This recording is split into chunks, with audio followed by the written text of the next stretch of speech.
चपराशीपुराचे अल्पसंख्याकचे सिराज भाई म्हणून जे आहे त्यांचा काँग्रेसमध्ये ते होते, त्यांचा प्रवेश आज आम्ही राष्ट्रवादी काँग्रेसमध्ये केलेला आहे।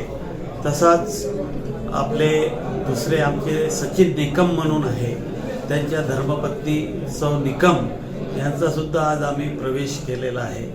आणि सिराज भाई हे एक चांगलं प्रभुत्व आहे अल्पसंख्याकचं, आणि त्यामुळं पार्टीच्या सर्व वरिष्ठांशी चर्चा करून आज त्यांची नेमणूक राष्ट्रवादी काँग्रेस पक्षाच्या अल्पसंख्याकच्या शहर अध्यक्षपदी सुद्धा केलेली आहे। भविष्य काळामध्ये चपराशीपुरा प्रभाग जो आहे किंवा अमरावती शहर जो आहे तिथं सिराज भाईचा चांगला प्रभाव आहे। त्यांच्यामार्फत आम्ही मायनॉरिटीच्या ज्या काही जागा अमरावती शहरामध्ये आहे त्याच्यामध्ये चांगल्या पद्धतीनं आम्ही काम करू शकू।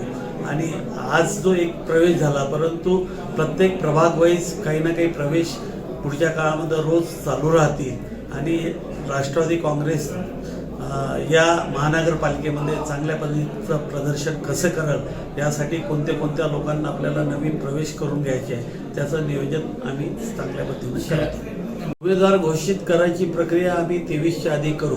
23पर्यंत सध्या सर्व प्रभागाच्या लोकांशी प्रत्येक प्रभागामध्ये कुठं ना कुठं आमचे 2 किंवा 3 झालेले आहे, कुठे 1 राहिलेला आहे, कुठं 2 झाले, कुठे 2 राहिलेले आहे, अशी चर्चा चालू आहे। कारण की जे 2 झालेले आहेत त्यांच्यासोबत कॉम्बिनेशन लोक कोण द्यायचं